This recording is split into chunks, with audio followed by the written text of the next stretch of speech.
Good morning and welcome to OS Training's live webinar. Today's topic is Why WordPress, the Developer Perspective.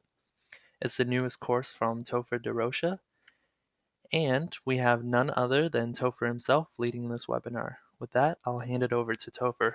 Topher, could you tell us a little bit about yourself, your background as a developer, and why WordPress? Sure. I started building websites with plain HTML in about 1994 and couldn't quite figure out why it was better than Gopher. You know that you've been around a while if you know what Gopher is. I started doing PHP stuff in the late 90s, and when WordPress first came out, I didn't like it at all, and I built my own blog, which I'm still running. And you cannot have it because it's horrible. In 2010, I started getting into WordPress. Version 3.0 came out, and it was much, much better than anything previous. And I really fell in love with it and started working with it a lot. I freelanced for a couple of years, and I started a startup with some friends using WordPress. And most recently, I've joined the X team at xteam.com doing WordPress exclusively. And it's been a really great, fun career, and I highly recommend it to just about anybody who wants to try it. The topic I want to look at today is it's aimed at people who know PHP but want to apply that knowledge to WordPress and make WordPress work for them. And one of the things we're going to look at is how simple it is to make a plugin to do something that you want to do, anything at all. And why you would want to. Let's first look at why you might want to. I'm here at wpsnippets.com, and there's just a little bit of code here to remove the WordPress logo from the admin bar. I picked this one because it's short and easy. And the instructions here say, add this code to your functions.php file to remove the WordPress logo on admin bar. And the reason I suggest not adding it to functions.php is that it's then tied to your theme. And if you ever change themes, you're not using that code anymore. This particular piece of code doesn't really matter. It's for your advantage. But say you did something that rendered categories a little bit differently. Well, you'd obviously want to take that with you when you change themes. So I'm going to show you how you can take this and put it instead into a plugin. So let's first look at a little plugin that I made just for this. This is my plugins folder. Let me show you the plugins folder here in WordPress. So here we have Akismet, block bad queries, contact form 7, download manager, etc. And then over here, there's Akismet, block bad categories, contact form 7, etc. And I am in my plugins folder. So there's public HTML, there's WP content plugins. So this is a list of my plugins. I'm going to go into the demo plugin folder. That's the one I made. And I have here a demo-plugin.php. Now that name is just for convention. You could name it really anything you want. The contents are what's important. Let's take a look at those. So at the top I start my PHP, and then I have here a comment block. It's standard PHP comments, but these values are what's important to WordPress. I have plugin name : and then I called it Topher's demo plugin. That right there, plugin name, is really the only super required part. That's what makes this a plugin.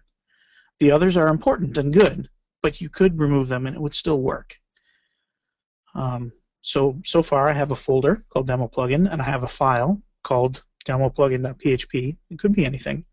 And then I have this comment block. Now, plugin URI says where you can go learn more about this plugin. Sadly, you won't find out about this plugin at ostraining.com, but you could. There's a description. Then there's the author. The version. The version can be important because if you publish this on WordPress.org, it helps them know hey, there's an update, we should push out a new version. The author URI, and then the text domain. This is for translating. If you ever needed to release this plugin in another language other than your native, you would use this. So I have here a plugin that does nothing. All it does is exist. And you can see it here on my plugin list, Topher's demo plugin. And I activate it, and now it's active and it's running on my site, but it's not doing anything because I have no PHP in it. So let's go grab this code from WP Snippets. Now what it does is remove this WordPress logo right there. I believe that's what it claims to do. So I'm going to copy this code, and rather than paste it into functions.php like they say, I'm going to paste it right in here. And just for fun, we'll go over what it's actually doing. It's creating a function called Anointed Admin Bar Remove. Seems like an odd name. It's globalizing WP Admin Bar. This is a WordPress global variable. It just exists, and with it you can manipulate anything in the admin bar. And then on this object, it is running the function remove menu, and WP-logo is the name of a menu. And if we have time at the end, I'll show you how you can figure out the name of a menu item you might want to remove. And then, this is one of the parts that makes WordPress great. There is a WordPress function called WP before admin bar render. And it's called a hook. And we can add to this hook our action, anointed admin bar remove. So we can say, before admin bar render, we want to run this function, which happens to remove the logo. So then it does the render. So I'm going to save this, and it immediately takes effect because it's already activated. So I'm going to reload, and now the WordPress logo is gone. So let's look at some of the things that made this particularly cool and makes WordPress particularly awesome. One, I was able to change the behavior of WordPress simply by creating a little plugin and putting it in the right place. That's awesome.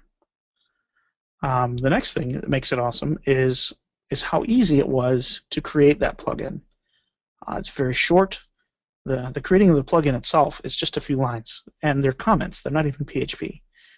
So if I wanted to, any code that I found that said, put this in functions.php, could instead go into this plugin of mine and run all the time, and would be portable with me and move from theme to theme.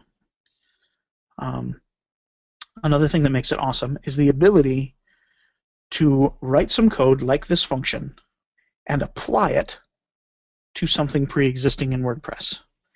This is a hook called WP before admin bar render. There are hundreds of hooks in WordPress that do hundreds of things. Examples are, there's a hook for when you save a post.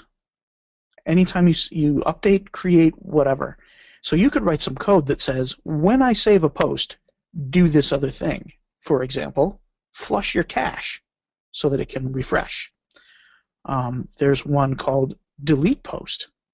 So you could say, when I delete this post, do this other thing, like maybe empty the trash, which isn't recommended. That's the whole point of the cache. But you could. You could, let's see, there's a hook called init, I-N-I-T, which is the very beginning of WordPress. So you can say, I want to run this bit of code right at the beginning. When WordPress starts up, I want to do this thing. There's one for the very end of WordPress. So you can say, after WordPress is completely loaded, I want to do this other thing. So hooks are amazing and wonderful, and I think are some of the fundamental awesomeness of WordPress, because it allows you to change the behavior of the entire CMS without actually touching the CMS. There's a mantra, never hack core, never touch it, because when you do an update, you lose it. And so what they've gone out of their way to do is make it so that you can change the behavior of WordPress without actually touching WordPress itself.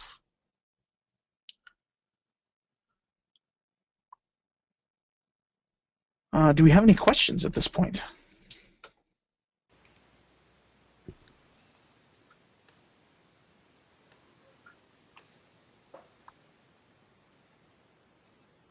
Looks like we just got one other attendee, Rodolfo. Okay. Rodolfo, would it be okay if I unmuted you if you wanted to? You could ask a question right now, or Valentine, if you have any questions.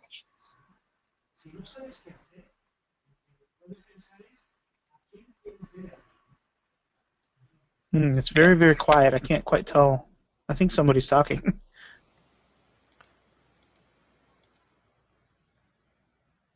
Topher, I have a question. Yeah. So you mentioned that there are 100 of these hooks available. Mm-hmm. Where Yeah. can a person find out about these hooks? And That's an excellent question. do they have to memorize them, or is there a cheat sheet that can be used? Yeah. WordPress has something called the Codex, and that's where all of its documentation is. So if you go to wordpress.org and then go to support, under documentation, you'll find the Codex. I got here to this plugin API hooks page by just Googling WordPress hooks and clicking on the Codex link, which is at the top. And right here, there's a filter reference and an action reference. And I'll briefly explain the difference. Filter hooks allow you to take a given piece of content and do something to it, and then put it back into the flow of WordPress as if it had been there all along. So for example, you could take a post and say, find my name everywhere in this post and make it bold, and then put it back in as if it had always been bold. An action reference allows you to do more stuff than just edit content. You can do all the stuff that we talked about before. But if you go to the action reference, there's a little contents here at the top that you could skip ahead to places, but there's just a list here of all of them. And if anybody loves documentation, the red ones are undocumented aside from what you see here. The blue ones you can click on and learn about. So here's one that says runs just before the end of the login form. So I'm going to click that. And so the login form is just the place you log into WordPress. You could stick a little text underneath it that says, if your name is Larry, you can't log in here. Who knows? Whatever. But this page lists all of the hooks. And I'm going to go to the top. I'd be interested to see if it says how many hooks there are. I don't think so, and I'll bet it's not going to tell me at the bottom. Nope. But pages and pages and pages of hooks. And what's interesting is that themes often come with their own custom hooks. So if you use something like Genesis or Startbox, then they will come with their own hooks, and you can tie into those as well. Then you're kind of getting married to the theme framework. As long as you stay within Genesis, you're okay. But if you go somewhere else, you can't use those hooks anymore. But you can create your own also. There's a function in WordPress called do action. So if you're creating your own custom theme, you can create your own hooks and call them anything you want and tie into them.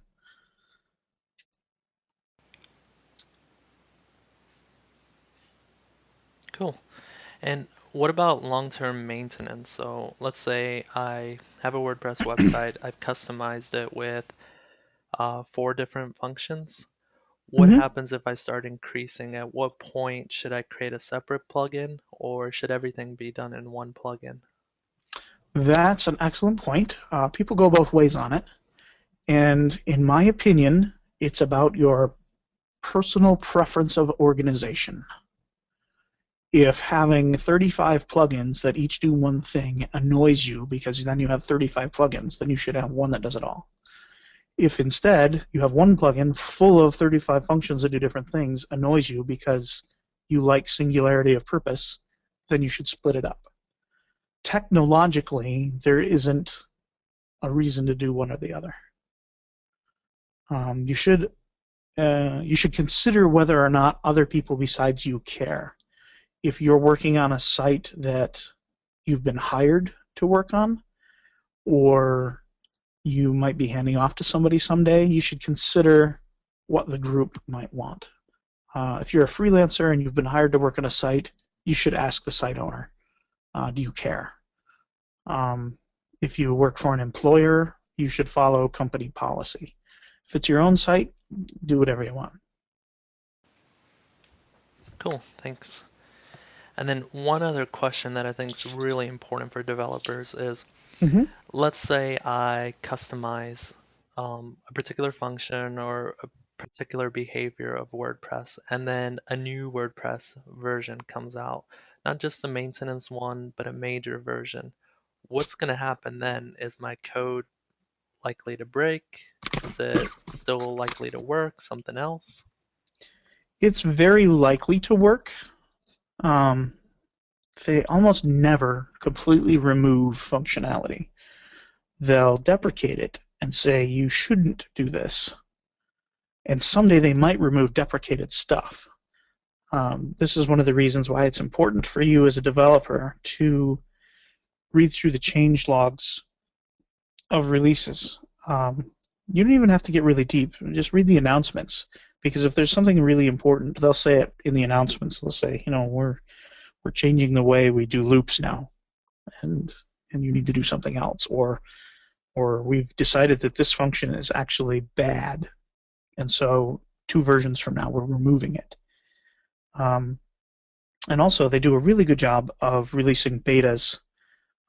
There's like a 3-month, no, not 3 months, I would say 1.5 to 2 months lead up to a release. They'll be releasing release candidates and betas, and you can get those and install them and try it out. I'm running something right now. Let's see, is this? I need to get back to my blog. Yeah, here we go. There's a plugin I'm running called WordPress Beta Tester, which allows you to update to beta versions using the normal WordPress update system. So you just go to, when you install it, it'll say, oh, version 3.9 beta 3 is out. Would you like to update? And you can say yes. So you can see here at the bottom of my screen, it says you are using development version 3.9 beta 3-27857. The 27857 is actually a nightly version. This, I don't know if you know, starting with 3.8, WordPress will auto-update minor versions. And so I have 3.9 beta 3, and it considers a nightly to be a minor version. So every night I get a new version on this site.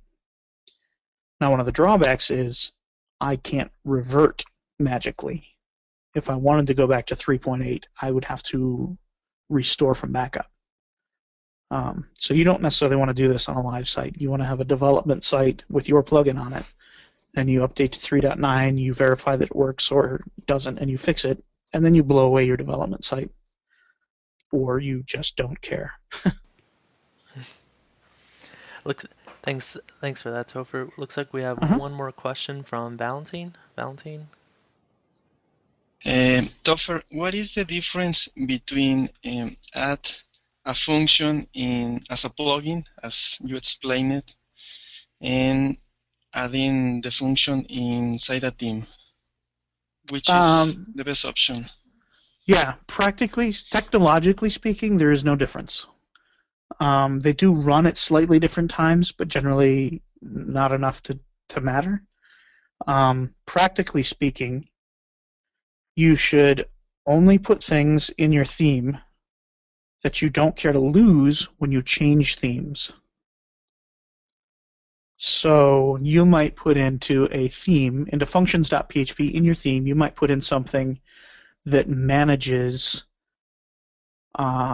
loading a different CSS file based on the time of day. So you might have an evening theme and a morning theme. You would want that in your theme in functions.php because it's tied to the look and feel of your site. Whereas if you write a function which says, well, let's say you write a function that just creates a widget, a custom widget that shows your latest screenshot. You're going to want to keep that widget no matter what theme you're using, presumably. You might want it a different place or something, but that's irrelevant. You want to keep this, and so you you don't want that in your functions file, because then if you change themes, it's just gone. Does that make sense? Yes, thank you. Mm-hmm. So for one of the things that you had listed on the class was shortcodes. Could you just give us a quick overview on that? Sure. A shortcode is a little piece of code you can put into a post that runs a function somewhere, and I can show you. I'm going to make a new post. I'm going to add media, create gallery, choose these kangaroo pictures, and create new gallery. Now in my editor here, you see these pictures, but if you flip over to text, what's actually there is this bit of code, which is called a shortcode. It's called gallery, and it takes as input IDs, and these are post IDs of those photos. So if you went into the database and you went to the posts table and you looked up their unique IDs, you would find these pictures.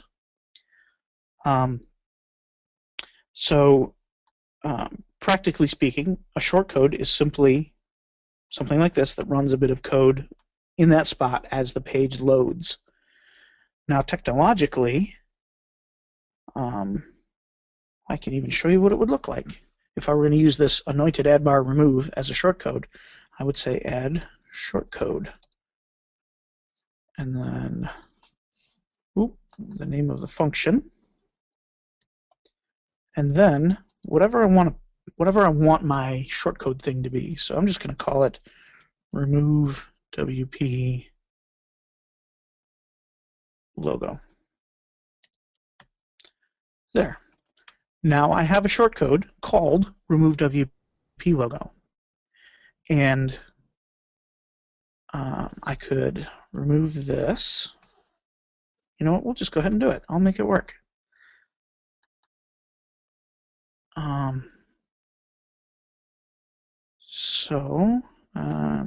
I'm going to get rid of my gallery because I didn't really want a gallery anyway. Now, gallery is special because WordPress made it. Normally, your shortcodes look like shortcodes even in the normal editor like they do now. So I'm going to publish this. My logo is back because this isn't being run right now. This code is not being run right now because I'm not actually looking at this post.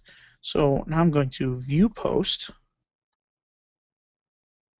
and it didn't work.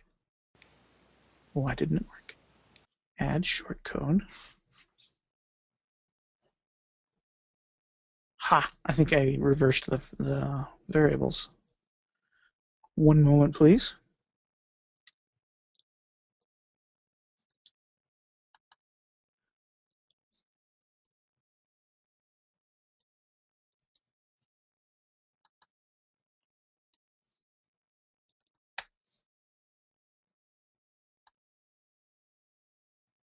There we go. Okay, so it ran. It did not work. It did not remove this.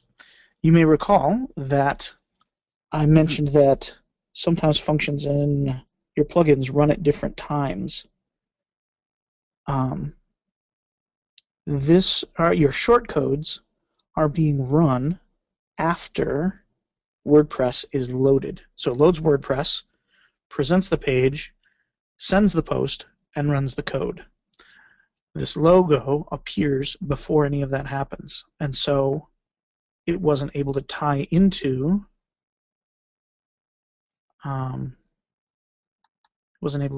this, which isn't necessarily a timing thing. So what you're seeing now is an example of debugging. So let's review. You asked about shortcodes. Shortcodes look like this in square brackets. They run a piece of code in a post. I should put my gallery back so you can see how that actually works.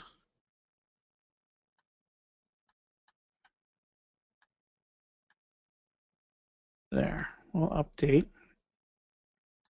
So this piece of code renders that gallery. And you can create shortcodes using this add shortcode method. I'm going to get rid of mine so that I can get rid of my WordPress logo again. Yep, and there it's gone. So shortcode, WordPress has a whole bunch of shortcodes built in for things like galleries, captions for around images, etc. But I wouldn't say most. Many plugins and themes create their own shortcodes to do whatever. You might get a calendar plugin, and it says, put this shortcode on a page that you want your calendar, and your calendar will magically appear there.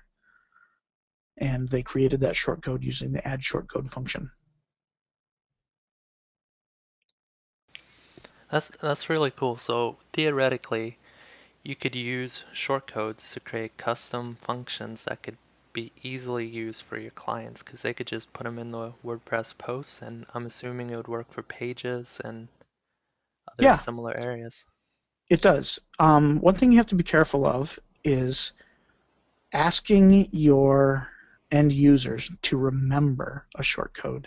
Calendar is very easy, but you might get up with a staff list and you say, create the shortcode called staff list with IDs, and you have to know the IDs of the users and things like that, and that's not very cool.